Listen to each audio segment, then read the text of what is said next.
Hello there, and welcome to the Sleep with Science channel.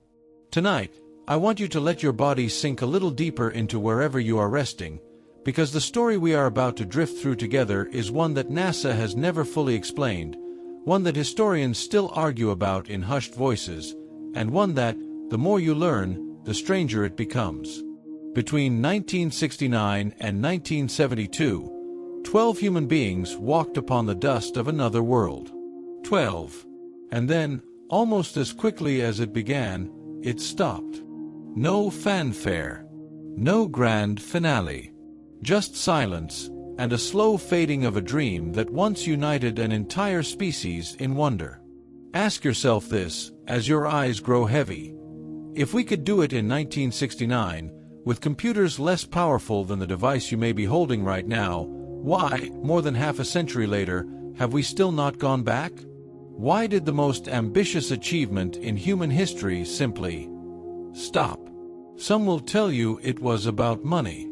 Others whisper it was about politics, about a race already won, a flag already planted, nothing left to prove.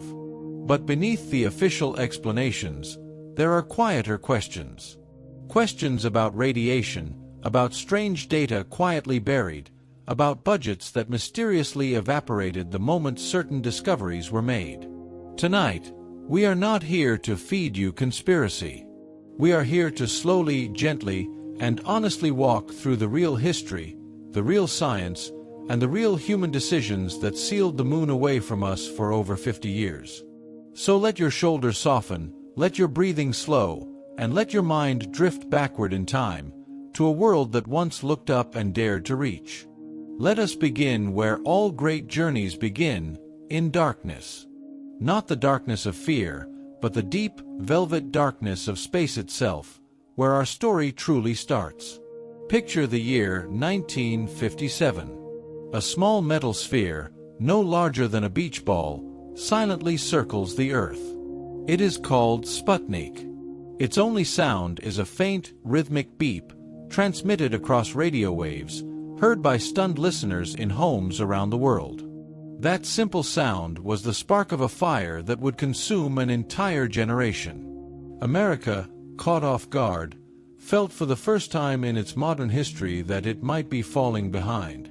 Not in weapons, not in wealth, but in something far more symbolic, the conquest of the heavens themselves. Within a decade, that fear transformed into something extraordinary. A young president stood before a crowd in Texas and declared that his nation would choose to go to the moon, not because it was easy, but because it was hard. Those words, spoken beneath a humid summer sky, ignited the largest peacetime mobilization of resources, talent, and ambition the world had ever witnessed. Hundreds of thousands of engineers, scientists, mathematicians, and dreamers bent their lives toward a single, almost impossible goal: to send a human being nearly 240,000 miles through the vacuum of space, land them safely on a barren world with no atmosphere, no water, and temperatures swinging between scorching heat and bone-deep cold, and then bring them home again, alive. Let that distance settle into your mind for a moment. 238,855 miles, on average, between our world and our silent companion in the sky.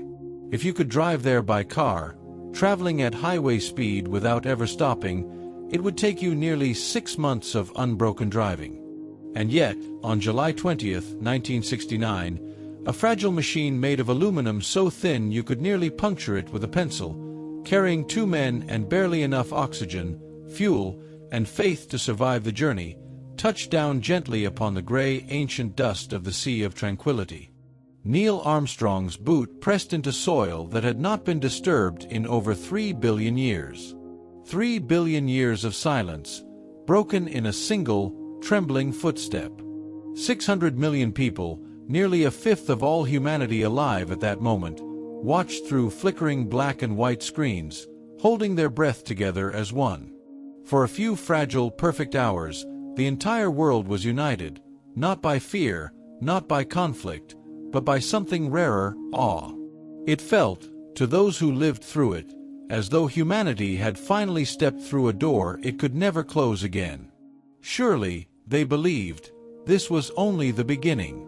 Surely, within a decade or two, there would be lunar bases, perhaps even cities beneath domes, glowing softly against the black sky, our species spreading outward at last among the stars.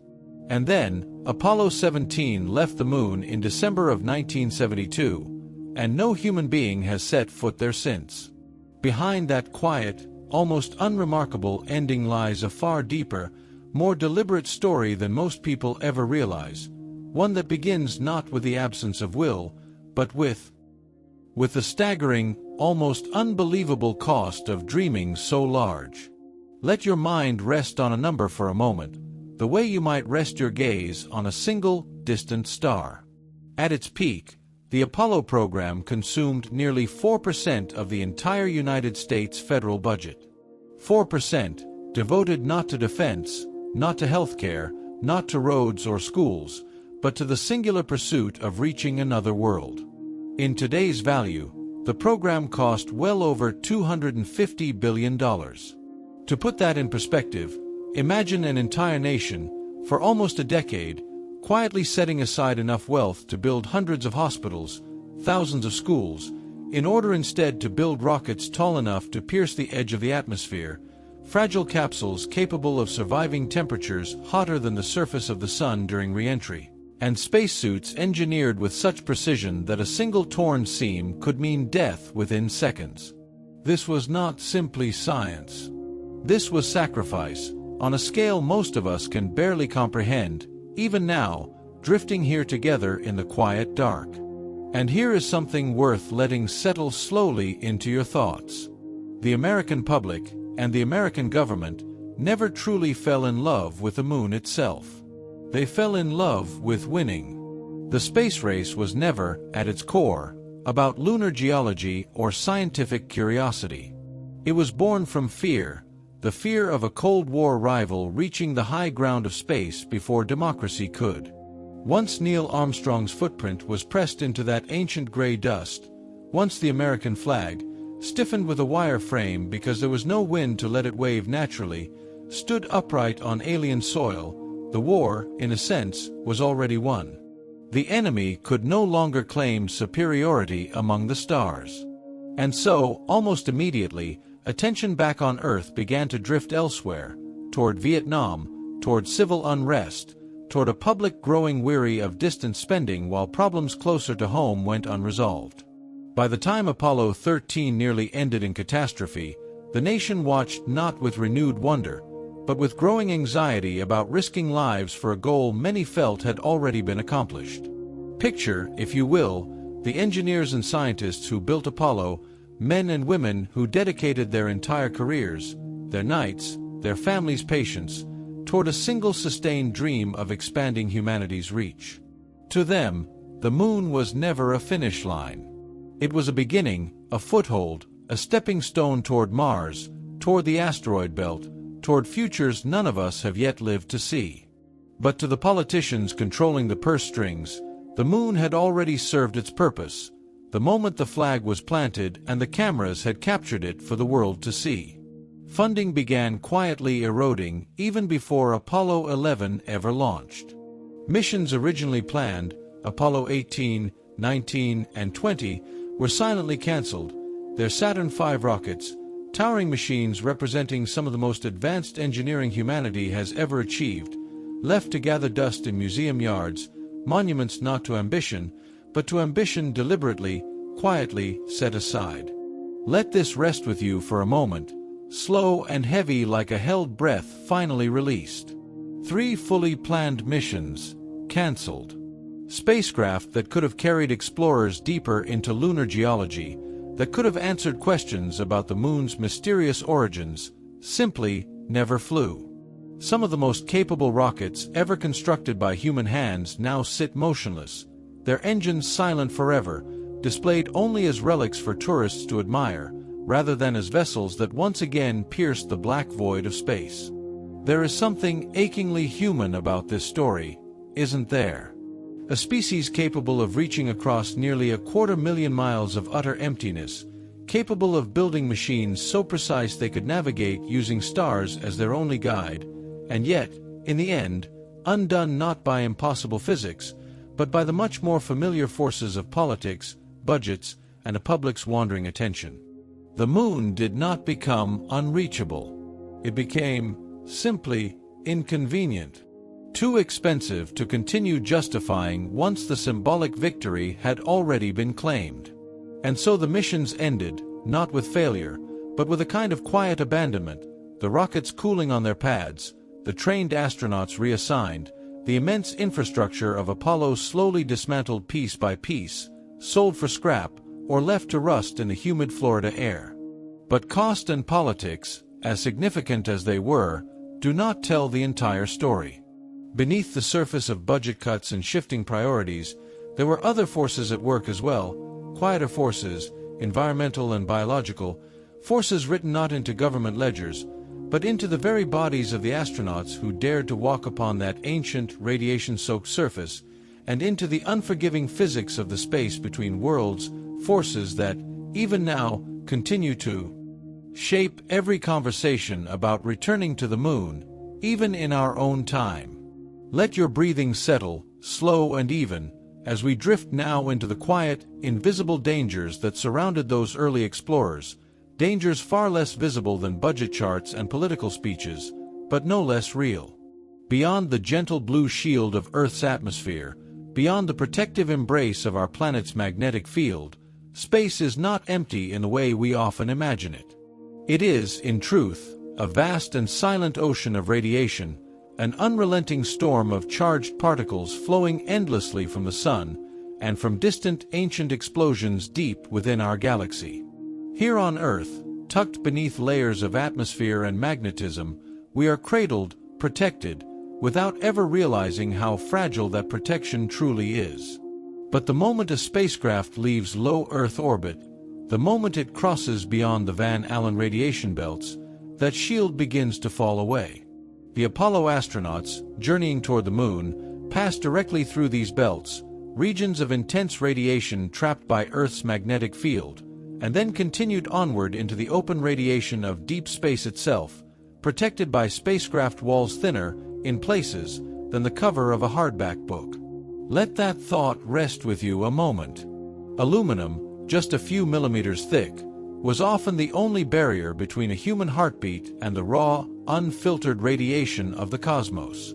Engineers worked tirelessly to time each mission carefully, studying solar activity, watching for dangerous flares, hoping to slip their fragile capsules through brief windows of relative calm. And largely, mercifully, they succeeded. The missions that flew were fortunate, threading a narrow path between violent solar storms that could have proven catastrophic. In fact, between two Apollo missions, in August of 1972, a massive solar flare erupted from the sun, one so powerful that, had astronauts been traveling between the Earth and Moon at that exact moment, many scientists believe the radiation exposure could have been lethal within hours. There were no astronauts in transit that day. It was, by sheer timing, an empty stretch of cosmic silence. But it served as a haunting reminder, etched quietly into NASA's institutional memory, of just how thin the margin between triumph and tragedy truly was.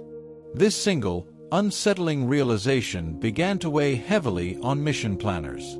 Each Apollo journey was not simply a triumph of engineering, but a calculated risk, a gamble against an unpredictable star 93 million miles away, whose moods could shift in mere moments, releasing invisible waves of energy capable of altering human DNA, damaging vital organs, and in severe cases, ending lives swiftly and silently.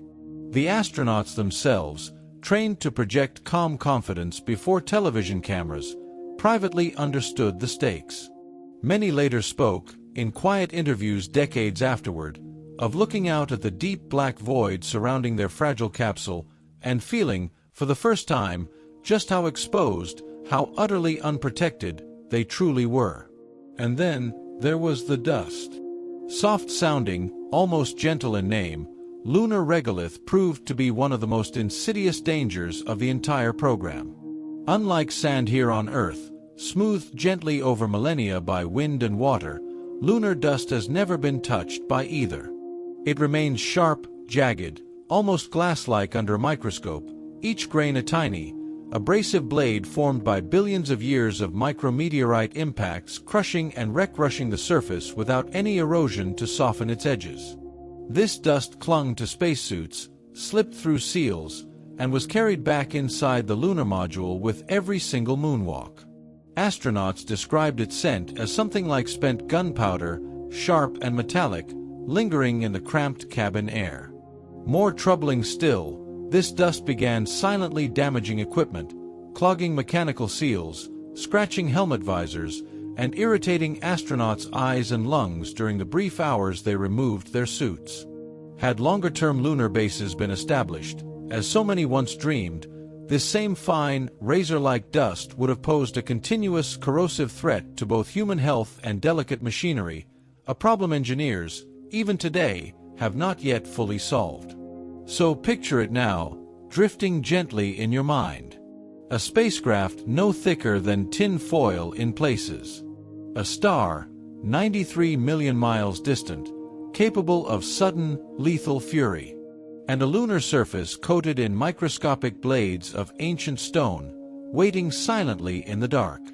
These were not the kinds of dangers easily explained to a nation watching proudly from their living rooms.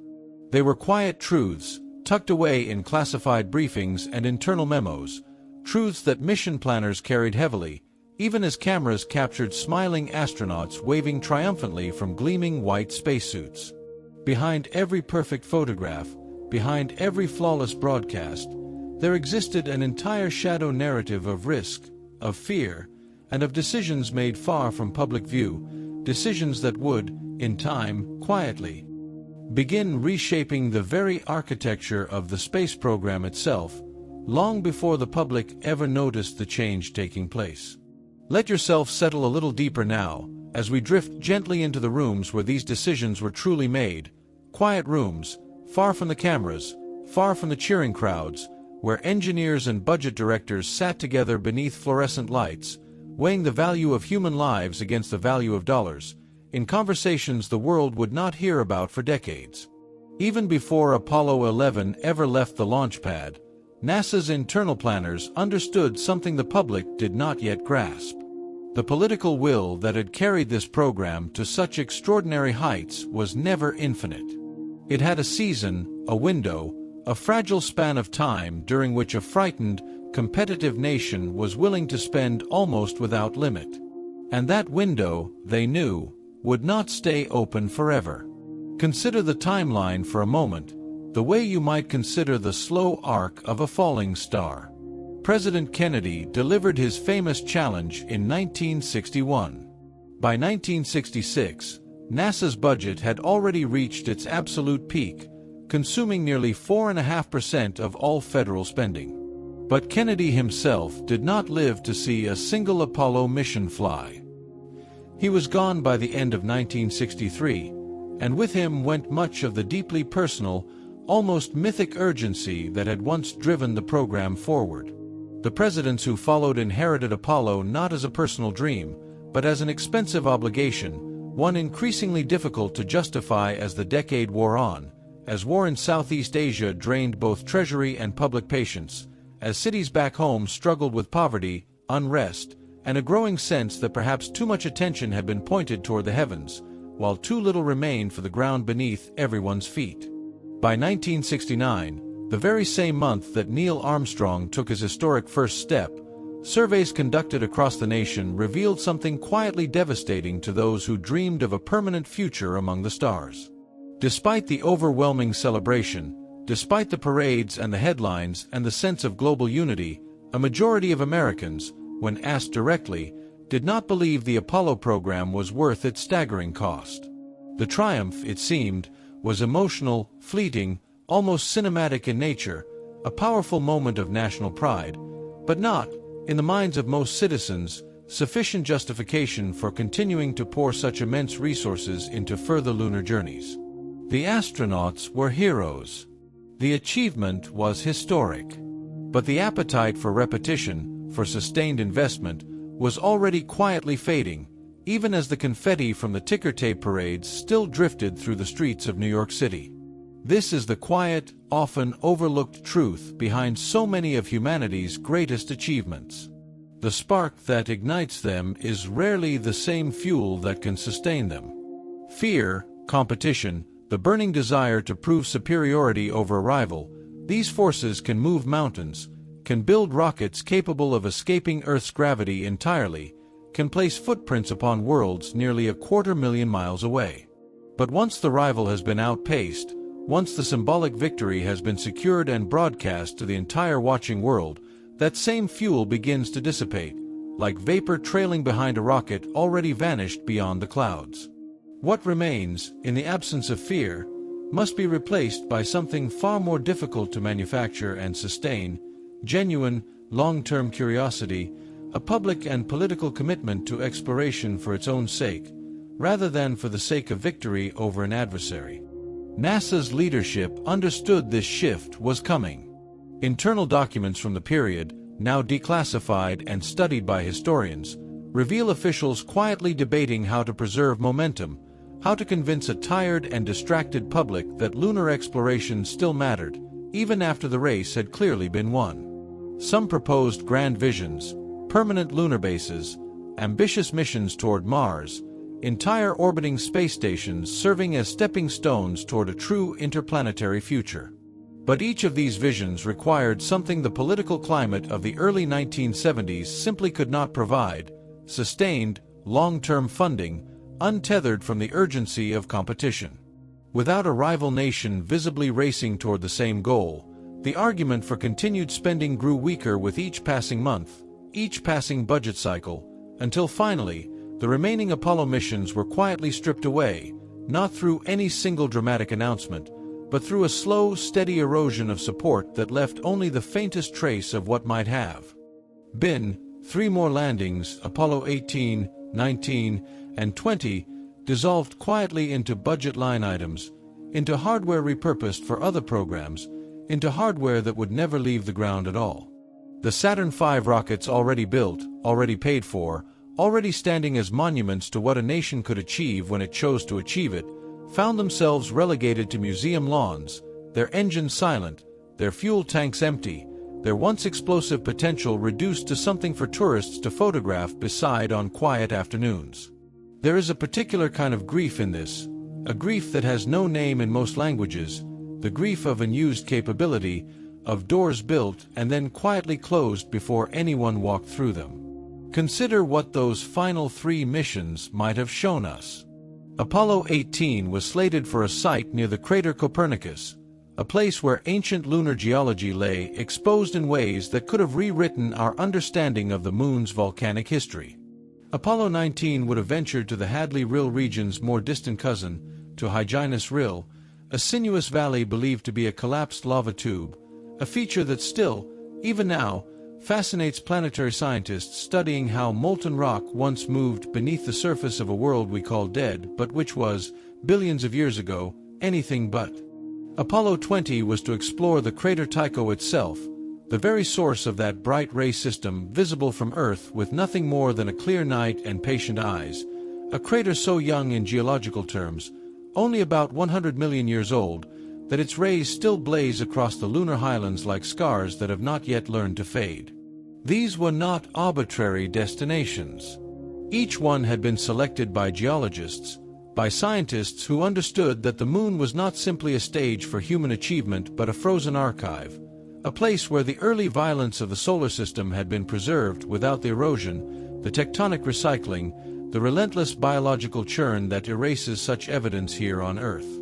Every footprint Apollo never left behind represents a question never asked, a sample never gathered, a fragment of cosmic history that remains, even today, sealed away from us, sitting in lunar regolith that has not felt the touch of a human hand in over 50 years.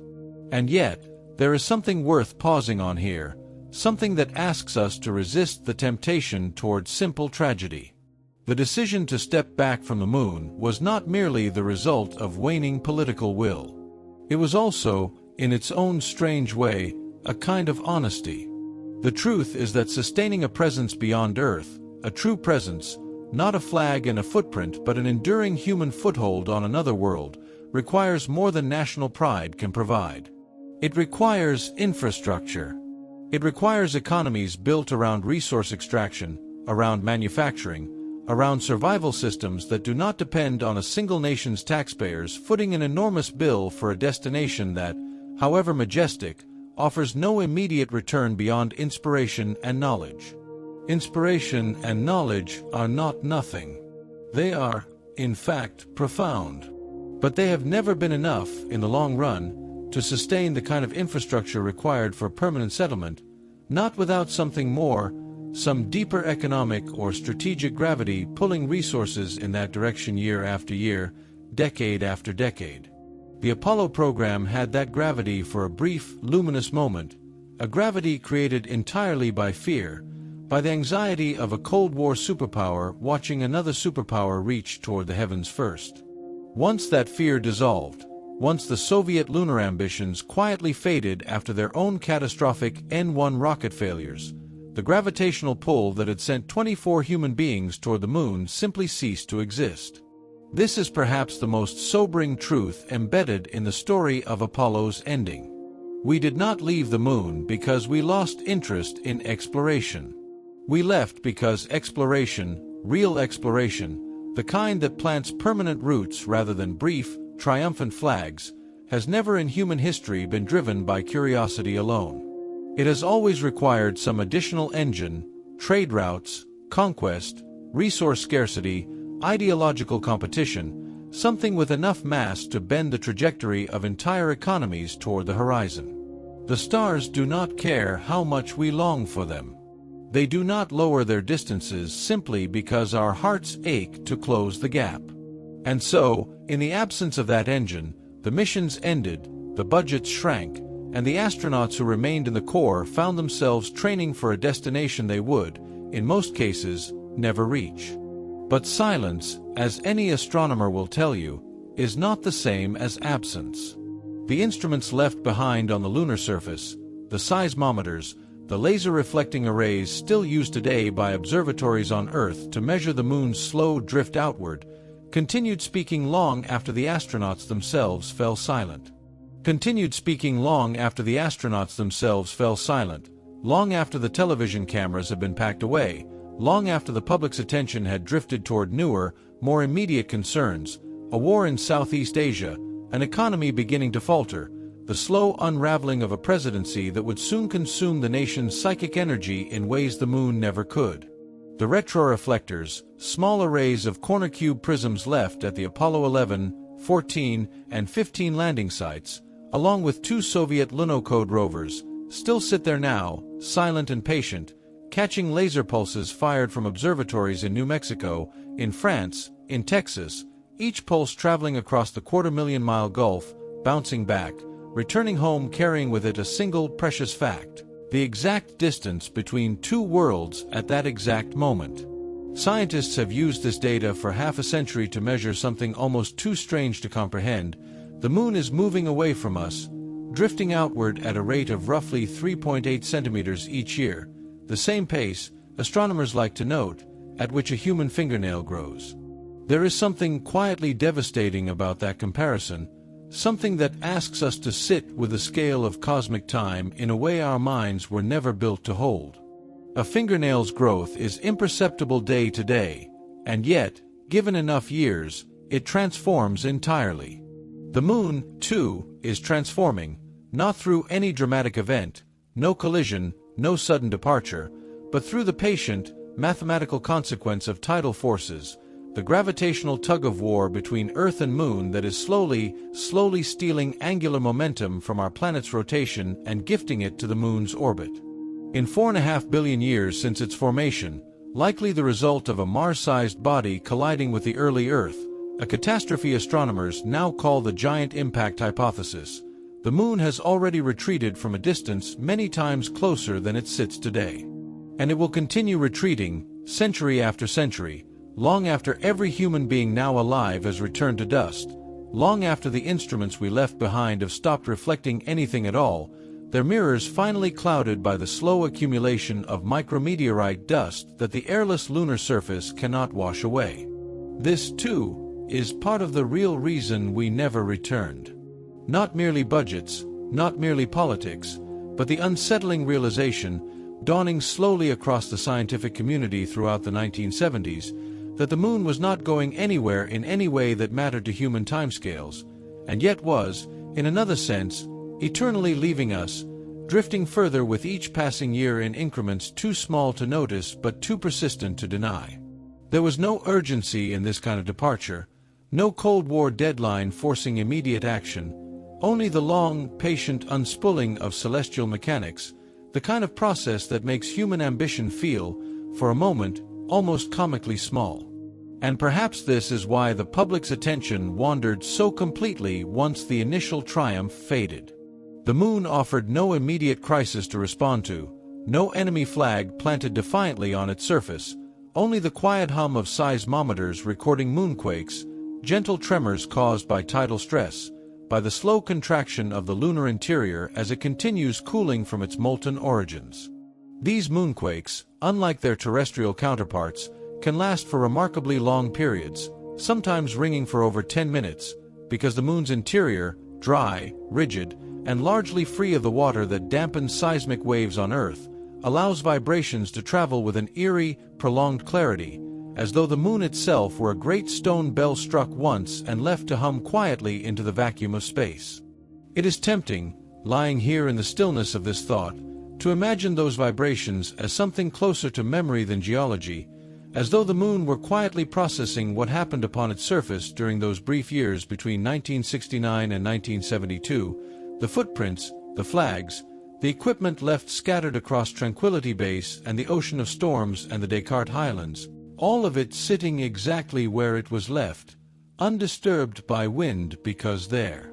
is no wind, undisturbed by rain because there has never been rain, preserved instead in a silence so complete that scientists describe the lunar surface as one of the most pristine archaeological sites in the entire solar system. Even now, the famous boot prints left by Neil Armstrong and Buzz Aldrin remain exactly as they were, sharp-edged, perfectly preserved, waiting, perhaps, for a return that internal NASA proposals throughout the 1970s kept gesturing toward, kept almost promising, kept ultimately failing to deliver, as one administration after another inherited the dream and, lacking the singular fear that built it, quietly let it drift, much like the moon itself, a little further away with each passing year. A little further away with each passing year, until the dream itself became something almost mythological, spoken of in hushed tones by the very engineers who had built the rockets capable of reaching it. It is worth pausing here, in this quiet hour, to consider what happened to those engineers, those flight directors, those young men and women who had given their 20s and 30s entirely to the singular pursuit of leaving Earth. When the Apollo program wound down, when Skylab absorbed what remained of the hardware and the budget, an entire generation of aerospace expertise found itself suddenly without a destination. Some moved into the shuttle program, then still years from its first flight, channeling their knowledge into a vehicle designed not for distant worlds but for low Earth orbit, a vehicle built around reusability and economy rather than the audacious reach of Saturn V. Others left the industry altogether, taking jobs in commercial aviation, in academia, carrying with them a quiet, private grief that few outside the program ever fully understood, the grief of having touched something extraordinary and then watching the door to it close. There is a strange parallel here, between the receding moon and the receding ambitions of those who once worked to reach it. Both processes were gradual. Both were nearly invisible from day to day. And both, in their own way, were governed by forces far larger than any single human will, the moon by the patient mathematics of tidal mechanics, the space program by the equally patient, equally relentless mathematics of budget appropriations and political priorities shifting beneath the weight of a changing world. NASA's budget, which had once consumed over 4% of the entire federal budget at the height of Apollo, a number almost unimaginable by today's standards, fell to less than 1% by the mid-1970s, and has hovered somewhere near that figure, give or take, ever since. The arithmetic alone tells a story that no single political decision could fully capture, a slow exhale after an extraordinary breath held for nearly a decade. And yet, even within that exhale, something remarkable persisted. The scientific instruments left on the moon continued gathering data that would, in time, reshape entire fields of planetary science. The Apollo Lunar Surface Experiments packages, deployed at 5 of the 6 landing sites, transmitted information back to Earth for years after the astronauts who installed them had returned home, some operating until 1977, when budget constraints finally forced NASA to switch them off, not because they had failed, but because maintaining the network of antennas and ground stations required to receive their signals had simply become too costly to justify against other priorities. There is something almost unbearably poignant in that detail. Instruments still functioning, still listening, still measuring the subtle tremors of a world 400,000 kilometers away, silenced not by mechanical failure but by the quiet arithmetic of cost-benefit analysis, by a ledger somewhere in Houston that decided the science, however valuable, could no longer compete for funding against newer, more urgent priorities closer to home. What those instruments revealed, before their voices went quiet, continues to inform our understanding of the moon even now, in this era of renewed interest, this era when new missions, robotic and otherwise, are once again turning their attention toward the lunar surface. The heat flow experiments, for instance, measured the gentle warmth still radiating outward from the moon's interior, evidence that this seemingly dead world has not yet fully cooled from its molten formation, that somewhere beneath that gray, cratered surface, faint thermal echoes of its violent birth still persist, fading slowly, the way embers fade in a fire left untended through a long, cold night. The seismometers recorded not only moonquakes but also the impacts of meteorites striking the surface, dozens of them detected over the years, each one a small, violent punctuation mark in the vast silence of an airless world, each one a reminder that the moon, despite its stillness, despite its apparent permanence, is still being shaped, still being struck, still accumulating the scars of a solar system that has never stopped its quiet, ongoing bombardment. It is easy, lying here in the dark, listening to the slow cadence of this story, to imagine the moon as something static, something finished, a relic hanging silently in the night sky. But nothing in the universe is ever truly finished. The moon continues to drift outward, continues to ring faintly with tremors from its cooling interior, continues to be struck by debris falling in from the depths of space, continues, in other words, to live a kind of geological life so slow, so patient, that human civilization in its entirety has existed for only the briefest sliver of its unfolding story. And it was into this vast, patient timescale that 24 human beings briefly stepped, leaving footprints that will likely outlast every monument ever built on Earth, footprints that may still be visible, undisturbed, when the pyramids of Giza have long since crumbled into sand, when the pyramids of Giza have long since crumbled into sand, when the great cities of our age have dissolved beneath forests or oceans or the slow accumulation of wind-blown dust, those boot prints in the sea of tranquility will likely remain, sharp-edged, undisturbed, a quiet testament pressed into lunar regolith that has not known rain in over 3 billion years, that has not known wind, ever, in any form a terrestrial mind could recognize. There is a peculiar comfort in this thought, and also a peculiar loneliness, the comfort of permanence, the loneliness of permanence achieved through abandonment rather than continued presence. We left our mark, and then we left. The two acts have always been strangely entangled in the story of Apollo, arrival and departure folded together so tightly that it becomes difficult, even now, to speak of one without invoking the other. Consider, for a moment, the astronauts themselves, the 12 men who walked upon that surface, and the 12 more who orbited above them, never descending, watching their colleagues become explorers of another world while they themselves remained tethered to the command module, circling alone in a silence so profound that several of them later described it as the loneliest feeling a human being has ever experienced. More alone than any person in the history of the species, every other human being on Earth, every single one, hidden behind the curve of the moon during those long minutes of radio silence on the far side.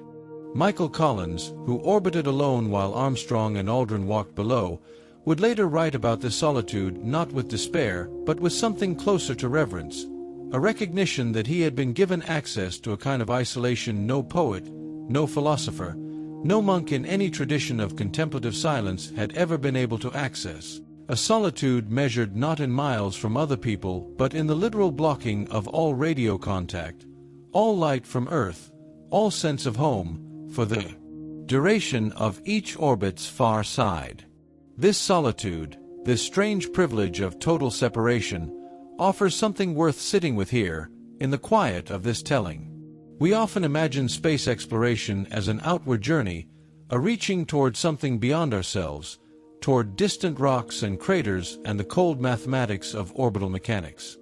But for those who actually went, the experience seems to have been just as much an inward journey, a confrontation with scale, with silence, with the strange vertigo of seeing Earth itself reduced to a small, fragile sphere hanging in absolute blackness, no larger, Aldrin once noted, than a thumb held at arm's length, blocking out an entire world with a single, ordinary gesture.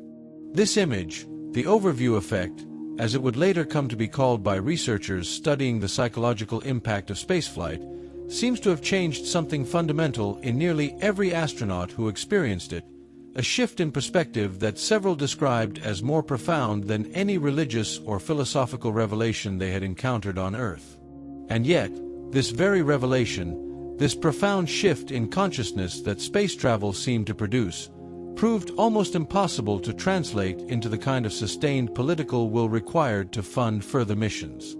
How does one explain, to a budget committee, to a tired and distracted public, the ineffable experience of seeing your home planet reduced to a fragile blue marble suspended in nothing? How does one quantify, in dollars and cents, the value of an altered state of consciousness, however profound, when that altered state belongs only to the handful of people who actually went,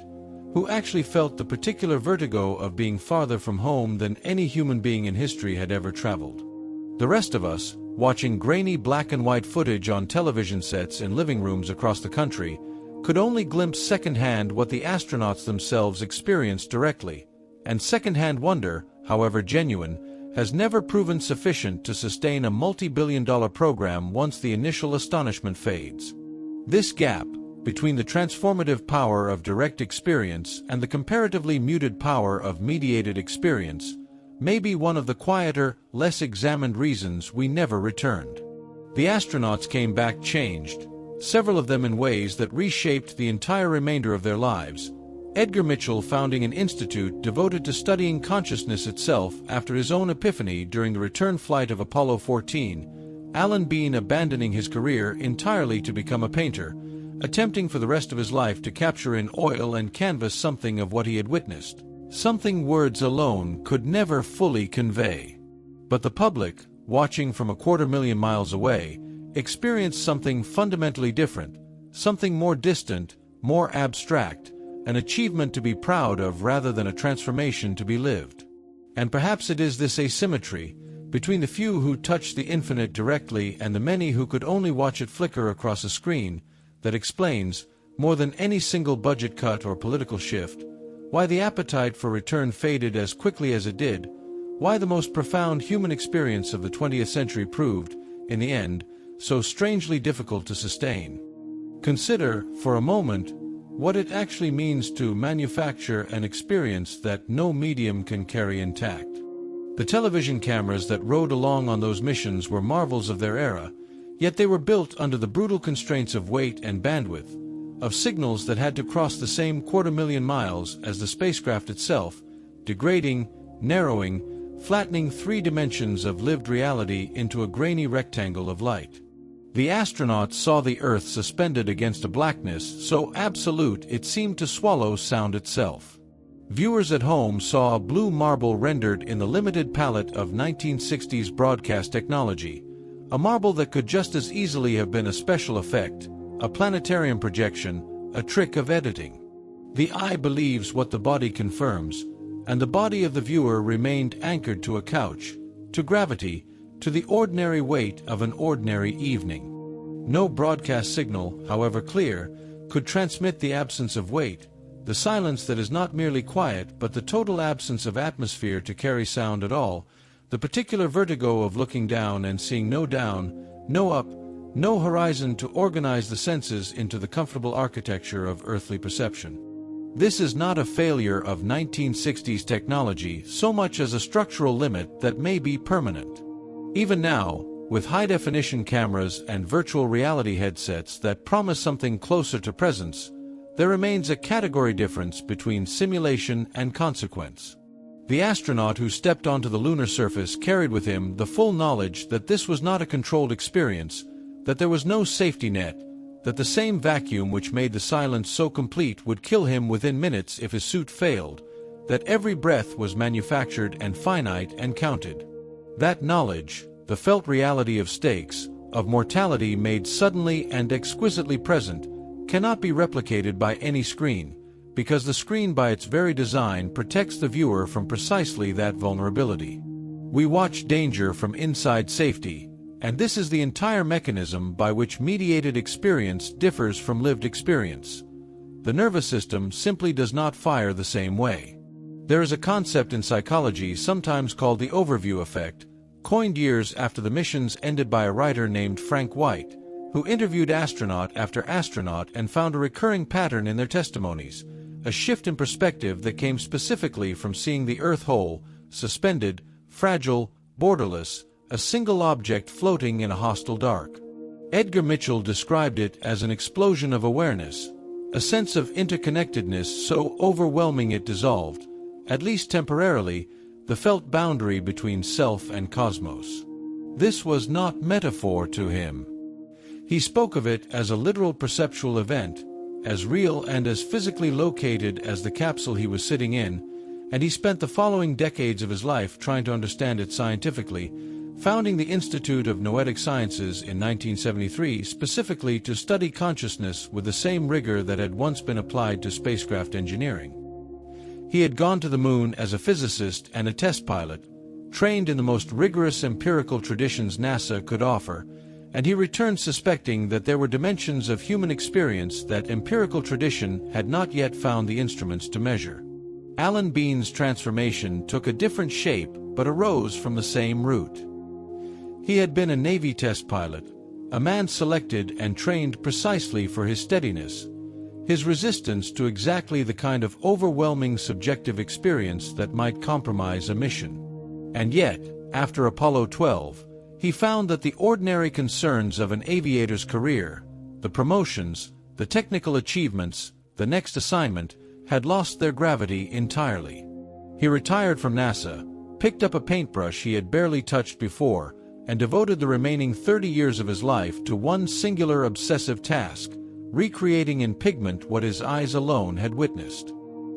He mixed actual particles of lunar dust from his own mission patches into the paint itself, embedding literal fragments of the moon into every canvas, as though pigment alone could not carry enough truth, as though the work required some material trace of the place itself to feel honest.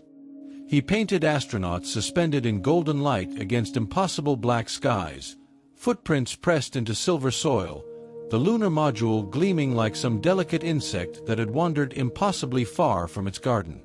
Critics sometimes called the work primitive in its technique, but technique was never the point. Bean was not trying to paint well. He was trying to paint true, to close some gap inside himself between what he had seen and what he could express, a gap that may never have fully closed despite decades of effort, because some experiences resist translation by their very nature, remaining locked inside the person who lived them, available to others only as shadow, as gesture, as approximation. And so the question becomes not simply why did public interest fade, but something stranger and more unsettling. What does it mean that the species capable of building the machines to leave its planet may not yet possess the perceptual or technological means to share, fully and viscerally, what was found out there, leaving the experience trapped inside the small number of bodies that carried them there and back again? 24 men crossed that threshold and returned to tell of it, and of those 24, only 12 ever felt lunar soil compress beneath their boots, and of those 12, fewer still found language adequate to the task of translation. Most of them, in fact, said remarkably little in public about the inner dimensions of the experience, speaking instead in the clipped, technical vocabulary they had been trained to use, describing trajectories and fuel margins and the precise geological character of the regolith, because perhaps this was the only vocabulary available to them that felt safe, that did not require them to stand exposed before a public audience and admit that something had cracked open inside them that could not be closed again. There is a particular kind of loneliness in having seen something vast and finding the world unprepared, or unwilling, or simply unable to receive the telling of it. Buzz Aldrin, the second human being to walk on the moon, spoke for years afterward about a depression that settled over him following his return, a depression he later attributed in part to the impossible task of finding meaning and direction in an earthly life after having already touched what he called, in his own words, magnificent desolation. The phrase itself carries the entire paradox within it, magnificence and desolation fused into a single description, beauty and emptiness arriving together, inseparable, because the lunar surface offered no air, no warmth, no sound, no life of any kind across its entire cratered expanse, and yet it also offered a vantage point from which the universe revealed itself with a clarity that no earthbound observatory, however powerful its optics, could ever fully replicate. Consider what the astronauts were actually seeing in that silence. The lunar sky, unlike Earth's, is not blue, because there is no atmosphere to scatter sunlight into that familiar gentle wash of color. Above the lunar surface, even during the brightest lunar day, the sky remains black, a deep and total black, and within that black the stars do not twinkle, because twinkling itself is an atmospheric phenomenon, the result of starlight bending and trembling as it passes through layers of moving air. On the moon, the stars burn with a steadiness that the human eye, evolved entirely within Earth's turbulent atmosphere, had never before been allowed to witness. And yet, strangely, during the daylight hours, the astronauts often could not see those stars at all, because the brilliance of direct, unfiltered sunlight reflecting off the pale lunar ground overwhelmed the eye's capacity to register the fainter light of the cosmos beyond. The full truth of the lunar sky required darkness, or shade, or the careful shielding of the eyes from the glare of that nearer light, a reminder that even on a world stripped of nearly everything we associate with concealment, certain truths remained partially hidden, available only under particular conditions, at particular angles, to those patient enough or fortunate enough to find them. This, too, may be a kind of metaphor for the entire arc of the lunar program, though it requires no metaphor to be true on its own scientific terms. The Apollo missions revealed extraordinary things about our nearest neighbor, about the violent collision believed to have formed it some 4.5 billion years ago when a Mars-sized body, sometimes called Theia, struck the young Earth with such catastrophic force that a ring of molten debris was flung into orbit and slowly, over time, gathered itself into a sphere. The samples brought home, over 800 pounds of lunar rock and soil across the 6 successful landing missions, confirmed this giant impact hypothesis through isotopic analysis that revealed the Moon's composition to be eerily similar to Earth's own mantle, a chemical fingerprint suggesting shared origin, shared material, 2 bodies forged from the same catastrophic moment of violence and separation. The astronauts who collected those samples were not merely planting flags or posing for photographs. However much the public memory of the missions has come to emphasize those symbolic gestures. They were field geologists working in the most hostile laboratory imaginable, selecting rocks based on careful visual analysis, documenting context, preserving the scientific integrity of specimens that would occupy researchers for decades afterward, specimens still being studied today, more than half a century later, using analytical techniques that did not exist when the rocks were first gathered.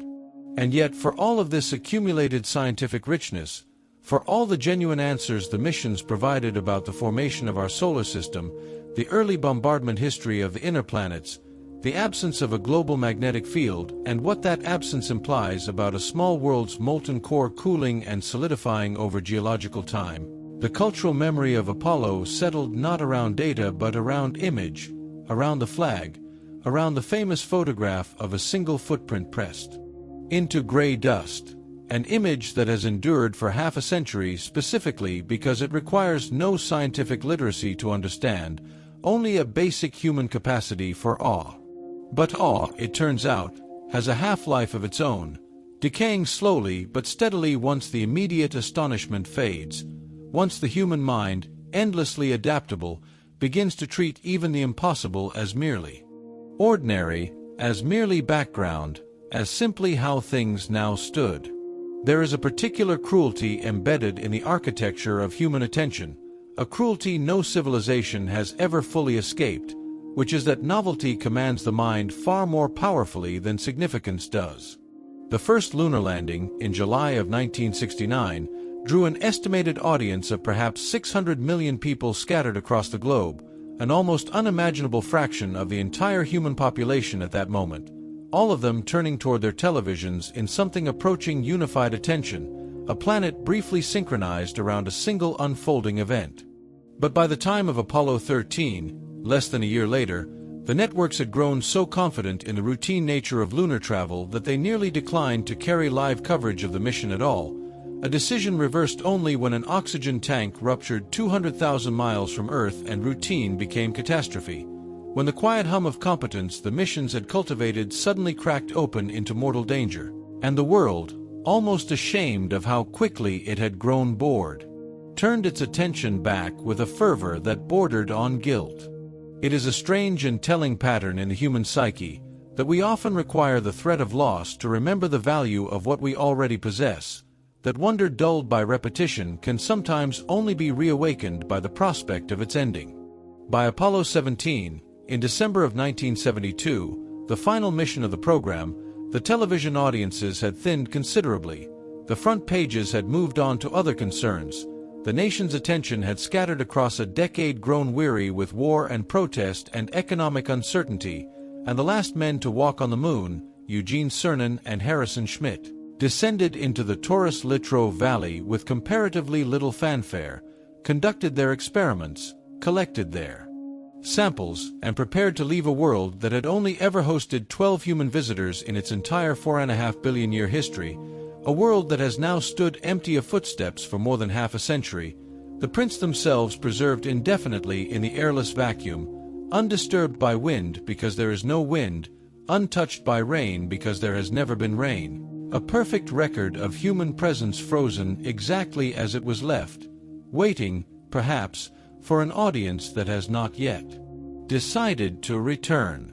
Cernan, before climbing the ladder back into the lunar module for the final time, spoke words into the thin atmosphere of his own helmet microphone that have since become a kind of epitaph for an entire era of human ambition. He said that he believed history would record that America's challenge of today had forged man's destiny of tomorrow, and that as he took his last steps from the surface, he would leave, as they had come, with peace and hope for all mankind. It was a sentiment built for permanence, for the long arc of future remembrance, and yet the very next sentence of human spaceflight history would not unfold for another 50 years and counting, would not see another human boot press into lunar soil, would instead retreat to a holding pattern of low Earth orbit, of space stations circling a few hundred miles overhead, close enough to maintain the illusion of continued ambition, far enough from the moon to leave Cernan's promise of destiny suspended in an unfulfilled present tense. What changed, in those years between 69 and 72, was not merely the public's attention span but the entire political and economic logic that had made the missions possible in the first place. The Apollo program had never truly been about exploration in the pure scientific sense, however much genuine science it managed to produce along the way. It had been conceived, funded, and sustained almost entirely as an instrument of geopolitical competition, a proxy battlefield in the Cold War where the ultimate weapon was not a missile but a demonstration, a visible and undeniable display of technological and ideological superiority broadcast to the entire watching world. When John F. Kennedy stood before Congress in May of 1961 and committed the nation to landing a man on the moon before the decade was out, he was not primarily motivated by a love of lunar geology or a yearning to understand the formation of the solar system. He was responding to the shock of Yuri Gagarin's orbital flight weeks earlier, to the deep national anxiety that the Soviet Union had somehow seized the technological high ground, to a fear that the entire global narrative of which political system represented the future was at risk of being lost. The moon was never really the destination. It was the stage, vast and silent and indifferent, upon which a very earthly drama of ideology and power was being performed, and once that drama reached its climax, once the flag had been planted and the photographs taken and the message unmistakably delivered, the deeper question that had been quietly waiting beneath the entire enterprise resurfaced with uncomfortable clarity. What, precisely, was the moon program supposed to accomplish? Now that the message had already been received. This was the quiet, unspoken crisis at the heart of NASA's institutional life in the early 1970s. A crisis no press conference ever fully articulated, but one that haunted every budget meeting, every congressional hearing, every internal memorandum debating the future shape of the agency. An organization built with extraordinary speed and extraordinary expense to answer a specific political question found itself,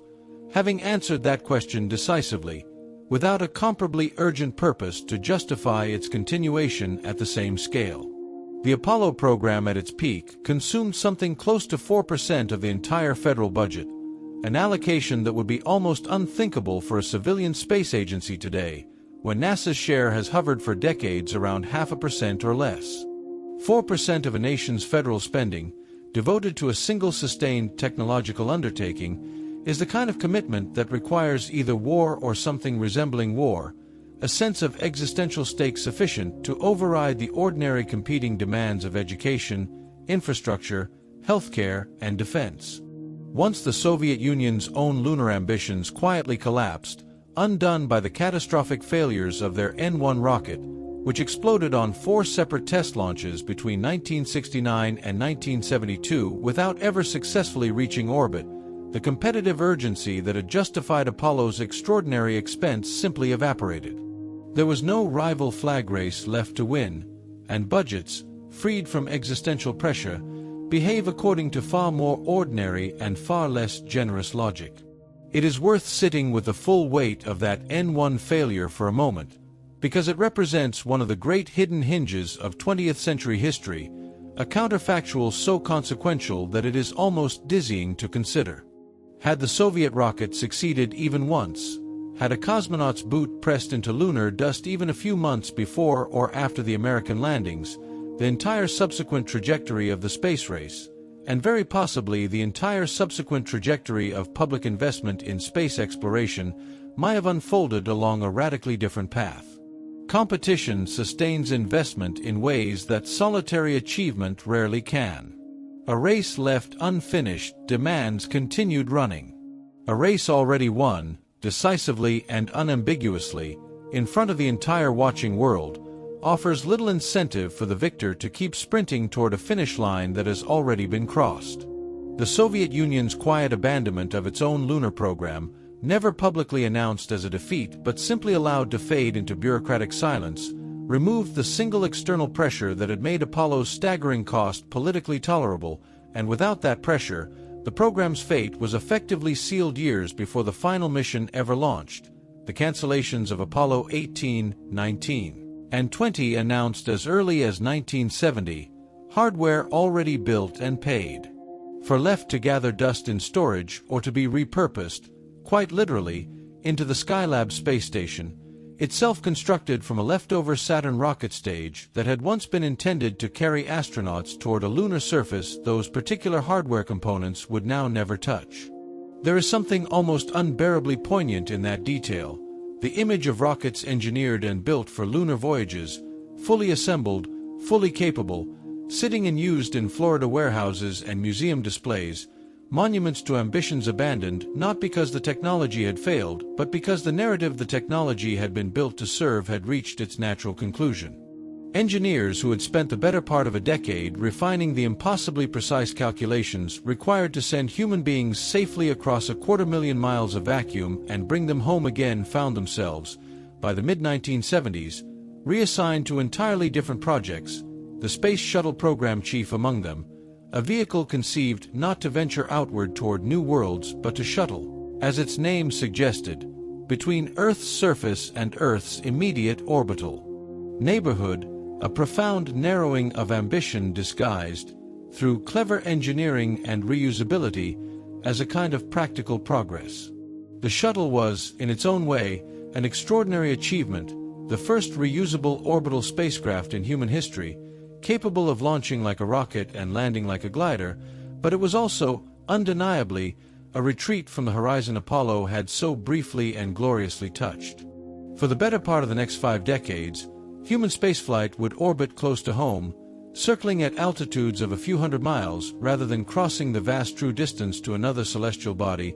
and an entire generation would grow up watching astronauts conduct experiments in microgravity aboard increasingly routine missions, watching a space station built piece by piece through international cooperation, watching, in other words, genuine and valuable scientific work, but never,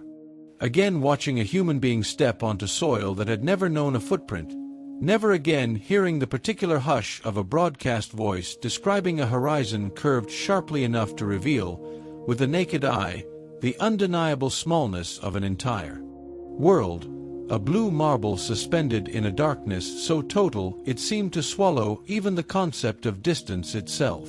The retreat was not a failure of imagination so much as a recalibration of priorities, a slow and almost imperceptible drift away from the singular, almost reckless audacity that had defined the 1960s, towards something more sustainable, more measured, more answerable to budgets and quarterly reviews and the patient arithmetic of risk assessment. And perhaps this was inevitable. Perhaps no civilization, however briefly inspired, can sustain indefinitely the kind of expenditure that sends its citizens across the void merely to prove that it can be done. The Apollo program, at its peak, consumed nearly 4% of the entire federal budget of the United States, a figure almost unthinkable by the standards of any subsequent decade, a number that represented not just dollars but a particular kind of collective will, a society briefly organized, however imperfectly, around a single transcendent purpose. That kind of unity, that kind of singular focus, is rare in human history, and rarer still is its endurance once the immediate provocation, the Cold War urgency that lunar landings had been engineered to answer, begins to fade. The Soviet Union, having quietly abandoned its own crude lunar ambitions after a series of catastrophic failures with the N-1 rocket, no longer posed the same existential challenge to American technological supremacy, and without a rival to outpace, the entire architecture of purpose that had sustained Apollo simply ceased to have an object. It is a peculiar feature of human ambition that it often requires not just a destination but a witness, not just a horizon but someone racing toward it alongside you, and once the Soviets stopped racing, in some very real sense, so did everyone else. The Saturn V rocket, the largest and most powerful machine ever successfully flown by human beings, generating over 7.5 million pounds of thrust at liftoff, enough to lift the equivalent of dozens of fully loaded jumbo jets into the sky on a column of fire visible for miles, simply stopped being built. 3 completed Saturn vs. sit today, decommissioned and hollow, in museums in Houston, in Huntsville, in Florida, their engines silent, their fuel tanks empty, vast structures of aluminum and steel and copper wiring that once represented the absolute outer edge of what engineering could achieve, now serving as little more than extraordinarily expensive monuments to a question nobody was asking anymore.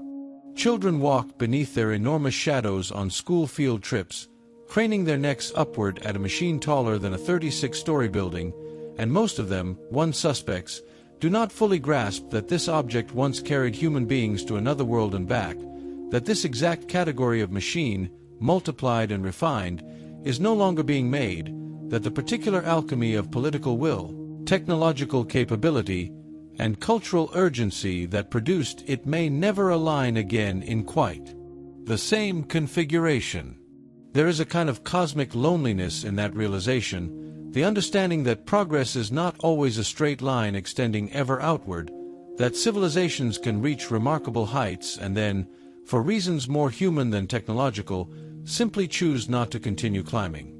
The moon itself, meanwhile, continued its ancient and indifferent orbit, some 238,000 miles distant on average, tidally locked so that the same hemisphere has faced Earth for as long as both bodies have existed in their current configuration, a silent witness to the entire drama of human ambition and retreat playing out far below it.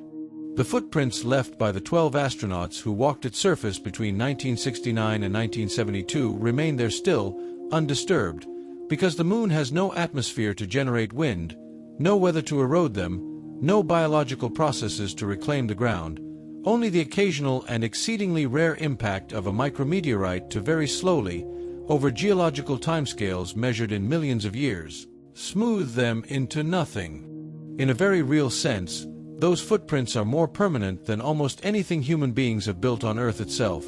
more permanent than pyramids, more permanent than the rockets that carried the astronauts there in the first place, an irony almost too perfect to be coincidental, that the most fleeting of human gestures, a boot print pressed into lunar regolith during a visit lasting mere days, would outlast the very civilization's will to return and witness it. And so the lunar surface became, quite unexpectedly, a kind of time capsule, not through any deliberate human design, but through the simple absence of the processes that erase such things on Earth, the rain and wind and tectonic shifting that within a single human lifetime can soften a footprint into nothing, that within a few centuries can bury a city, that within a few millennia can fold an entire mountain range back into the planet's molten interior. The moon offers no such mercy and no such forgetting.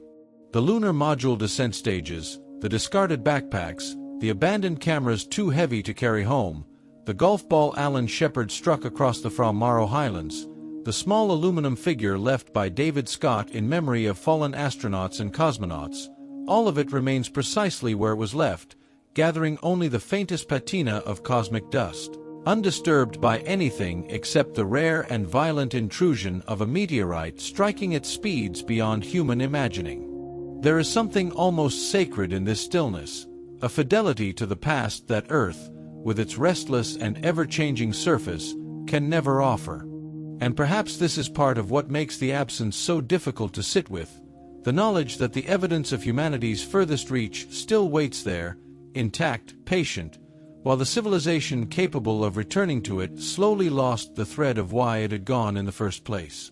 It would be too simple, though, to say that nothing happened in those decades of seeming retreat, because human curiosity, even when grounded by economics and political indifference, rarely extinguishes itself entirely, it merely changes shape. Robotic explorers, freed from the almost unbearable burden of keeping fragile human bodies alive across the vacuum, fanned outward in directions far more ambitious than any crude mission had attempted, voyaging past Mars, past the asteroid belt, past Jupiter's turbulent storms and Saturn's impossibly delicate rings, all the way to the cold outer dark where Neptune drifts in near total isolation, 14 times more distant from the Sun than Earth itself. The Voyager probes, launched in 1977 within weeks of one another, carried with them golden records etched with the sounds of Earth, whale song and human greetings in dozens of languages, and the opening notes of Beethoven, a gesture both scientifically negligible and emotionally vast, a message in a bottle cast into an ocean so large that the chance of it ever being found borders on the philosophically absurd. And yet the gesture was made anyway, because something in the human spirit insists on reaching even when reason suggests the reach is futile.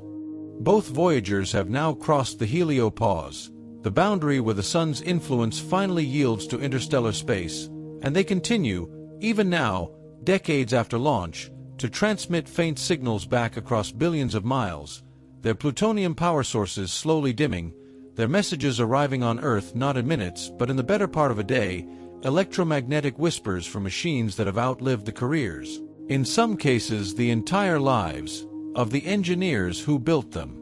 This, too, is a kind of lunar legacy, an indirect inheritance of the same era that produced Apollo, proof that the impulse toward the impossible did not vanish so much as redirect itself toward destinations that did not require risking a human heartbeat.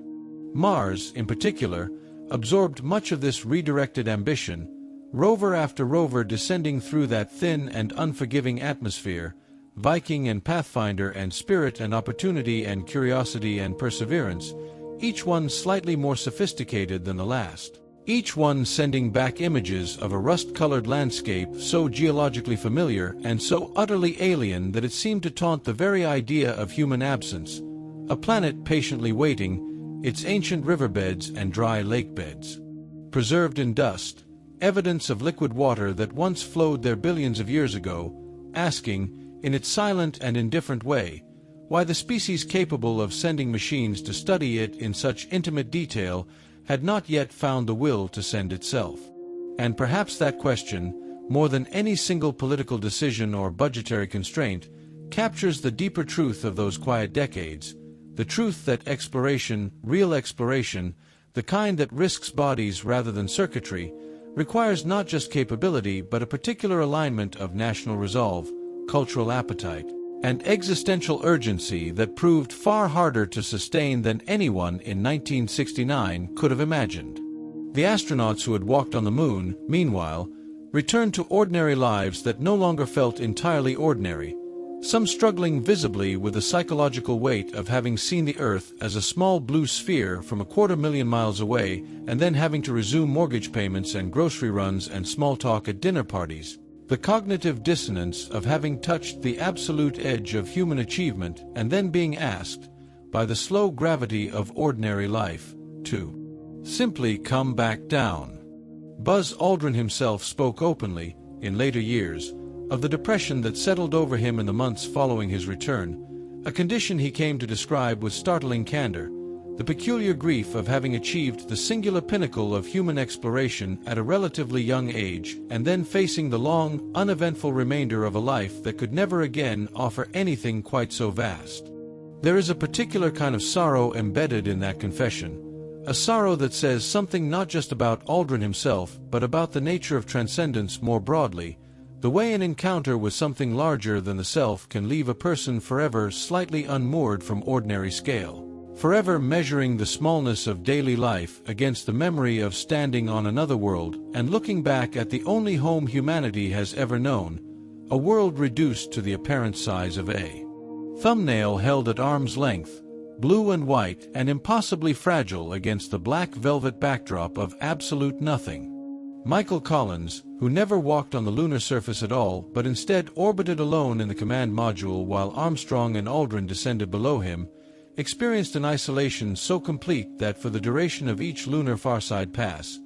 he was, for roughly 48 minutes at a stretch, the most physically isolated human being in the entirety of recorded history, cut off from radio contact with both his crewmates and every other person alive, separated from the rest of humanity by the solid bulk of the moon itself, a silence so total that Collins later wrote, he did not feel lonely so much as he felt a kind of awareness, a heightened and almost meditative consciousness of his own singular position in the universe, alone but not afraid, suspended in an orbital trajectory that no human being had occupied before him and relatively few would occupy again. These psychological dimensions of lunar exploration receive, perhaps, less attention than the engineering triumphs and political calculations that dominate most historical accounts, and yet they may be just as essential to understanding why the journeys stopped when they did, because spaceflight of that particular intensity asks something of the human mind that is difficult to quantify in budget reports or congressional testimony, a toll measured not in dollars but in the slow erosion of psychological equilibrium, the way encountering the sublime at such close range can leave a person permanently recalibrated, sometimes beautifully, sometimes painfully, always irrevocably.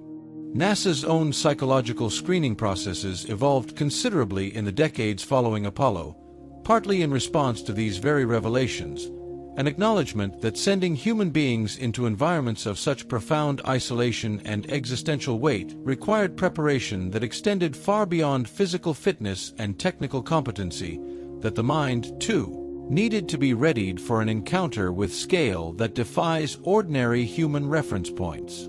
And this raises a quieter, more uncomfortable question beneath the more commonly cited explanations of cost and political will, the question of whether humanity's retreat from the moon was not solely a matter of dollars and Cold War politics, but also, in some less acknowledged way, a kind of collective psychological recoil, a civilization that had glimpsed something vast and overwhelming and then, consciously or not, stepped back from the threshold to catch its breath.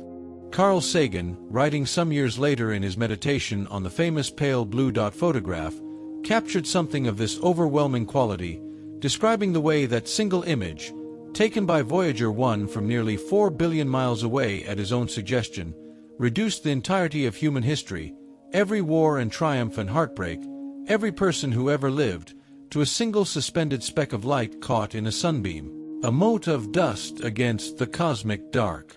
To truly absorb that image, to sit with its implications rather than glance past them, requires a kind of psychological fortitude that few are equipped to sustain for long, and perhaps this is precisely the danger and the gift of lunar exploration in its most intense form, that it offers human beings a glimpse of their own profound smallness within a universe of almost incomprehensible scale, a universe containing, by current astronomical estimates, somewhere in the neighborhood of 2 trillion galaxies, each containing hundreds of billions of stars, each star potentially harboring its own constellation of worlds, a vastness so total that the entire history of human civilization, every pyramid and symphony and war and moon landing, occupies a span of time and space so brief and so small as to be functionally invisible against the full canvas of cosmic history. Perhaps it is no wonder, then, that a species capable of reaching the moon might also be a species that needed, after touching that particular edge of the unknown, to retreat for a while into the comfortable enclosure of low Earth orbit, to busy itself with experiments and routines and the manageable scale of a space station circling a few hundred miles above the surface, postponing, for reasons that were never quite admitted aloud, any further confrontation with just how small and how briefly burning a single human life truly is against the patient, indifferent backdrop of everything else that exists. And yet, even in retreat, the dream did not die so much as it slumbered, gathering itself quietly across the decades the way a seed lies dormant in frozen ground, waiting not for permission but for conditions, waiting for the particular alignment of technology and economics and renewed cultural appetite that might finally make a return not just possible but sustainable in ways the Apollo program, for all its glory, never was.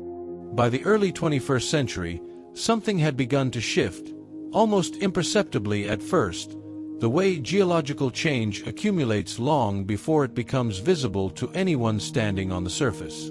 Private companies, freed from the particular constraints that had governed a government program born of Cold War urgency, began approaching the problem of spaceflight not as a singular, unrepeatable triumph but as an engineering challenge to be iterated upon, refined, made cheaper and more reliable through the patient accumulation of failure and correction, the way any mature industry eventually learns to walk.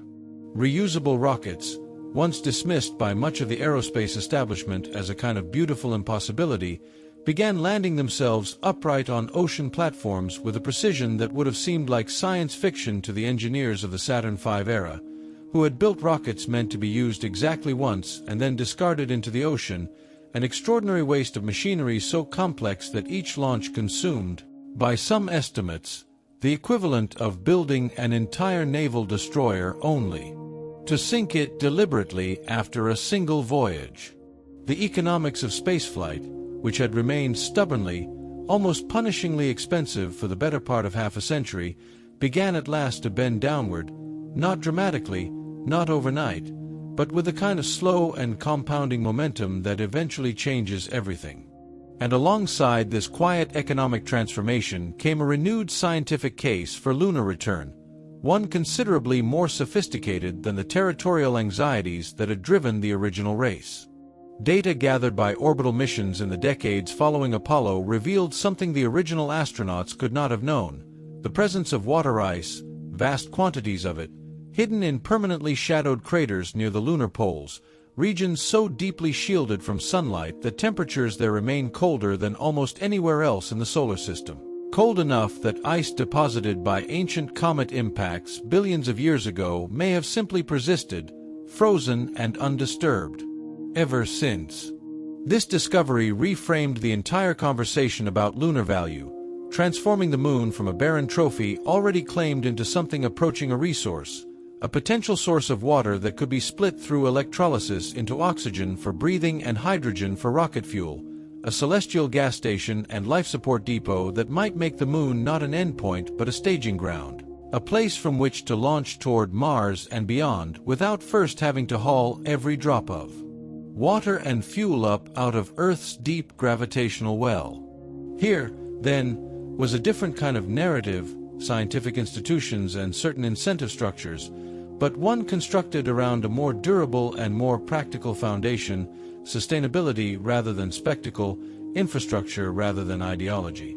New missions began to take shape, the Artemis program among them, named with quiet symbolic precision for the twin sister of Apollo in Greek mythology, goddess of the moon herself, an architecture designed not merely to plant flags and collect rocks before retreating, as the original missions had been forced to do under the brutal time pressure of Cold War competition, but to establish something closer to permanence. A lunar gateway in orbit, a sustained human presence on the surface, the slow and deliberate construction of infrastructure that might someday allow human beings to live, however briefly, in a place beyond Earth without dying. The astronauts selected for these new missions would include, for the first time in history, women and people of color stepping onto lunar soil, a correction, long overdue, of an exclusivity that had defined the original program, in which every single human being to set foot beyond Earth had been a white American man. A narrowness of representation that reflected less about human capability and far more about the particular political and social architecture of the 1960s, an architecture that, like the Saturn V itself, no longer matched the world that had since grown up around it. And so the question that began this entire meditation, the question of why human beings never returned to the moon, begins to reveal itself as something more layered and more honest than any single explanation can capture, not simply a matter of budgets slashed or priorities shifted, though both of these were real and consequential, not simply a matter of psychological exhaustion or existential recoil, though there is reason to believe these, too, played some quiet and under-acknowledged role, but rather the convergence of all these forces at once, technological, economic, political, and deeply, unmistakably human, a civilization that reached for the impossible, achieved it with breathtaking speed, and then needed, for reasons both practical and profoundly psychological, several long decades to understand what it had actually done before it could summon the will and the wisdom to reach again. And perhaps that is the truest answer available to us, not a single cause but a constellation of them, the way a night sky reveals itself not as one light but as thousands, each star a separate and distant fact that only together compose something resembling a pattern, a story, a meaning. The pause between Apollo and Artemis, that long quiet stretch of 5 decades during which human footprints on another world remained frozen in time while the species that made them grew older, had children, buried parents, built and dismantled empires of its own here on Earth, was never truly an ending, only an inhale. The kind of pause a runner takes at the top of a hill before beginning the longer and more difficult descent into unfamiliar terrain. The moon waded through all of it with the same patient indifference it has shown for over 4.5 billion years, since the cataclysmic collision between the early Earth and a Mars-sized body now sometimes called Theia first flung the debris that would coalesce into our singular, oversized satellite, an object so improbably large relative to its parent planet that it remains, even now, somewhat anomalous among the moons of the solar system, more a double planet system than a simple satellite arrangement, its gravity even now responsible for the rhythm of every tide that rises and falls along every coastline on Earth, a quiet daily reminder, felt by anyone who has ever stood at the edge of an ocean, that this distant gray world has shaped the rhythms of life on Earth in ways far deeper and far older than the brief 12 human footprints pressed into its dust between 1969 and 1972. To return there now, in this slow unfolding present, is not to repeat the past, but to complete a sentence left unfinished, to answer a question that Apollo could only ask, the question of whether human beings might not merely visit another world but learn, eventually, to remain there, to build something lasting in that airless silence, to transform a destination into a threshold rather than a terminus. There is a particular kind of hope embedded in this slower, more patient return, a hope less dazzling than the urgent nationalistic fire that once propelled Saturn V rockets off the launch pad in great pillars of flame visible for miles, but perhaps more durable, the hope of a species that has learned, through decades of reflection, that exploration sustained by wonder and careful infrastructure might outlast exploration sustained by fear and competition alone. The astronauts who will eventually walk again upon that ancient gray regolith will look back, as Aldrin and Armstrong and Collins once did, at a small and fragile sphere of blue suspended in absolute black, and they will likely feel, as their predecessors felt, the strange vertigo of seeing home reduced to something you could blot out entirely with an outstretched thumb, a perspective so total that it has been known to fundamentally rearrange a person's sense of their own significance, a phenomenon researchers have come to call the overview effect, the disorienting and ultimately clarifying recognition that all of human history, every border drawn and war fought and love story told, has unfolded across the surface of a single small stone drifting through an otherwise empty dark. Perhaps this, more than any flag or footprint or scientific sample, is the moon's most enduring gift to those who travel there,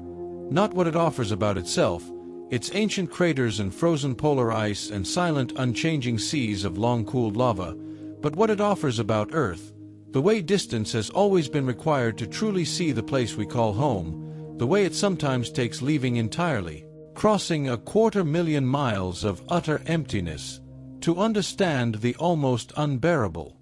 improbability of a world with oceans and air and forests and the particular blue light of a sky, a world where life took hold and diversified and eventually became conscious enough to wonder about its own origins, conscious enough to build machines capable of carrying it beyond the boundaries of its birth. The moon remains there now, as it always has, rising each night with its borrowed light, pulling gently at every tide, watching, with the same ancient patience it has always shown, for whatever comes next, for the slow and certain return of footprints to ground that has known only 12 sets in the entirety of human history, for the establishment, perhaps within the coming years, of structures and habitats and the first tentative outposts of a species learning, finally, after decades of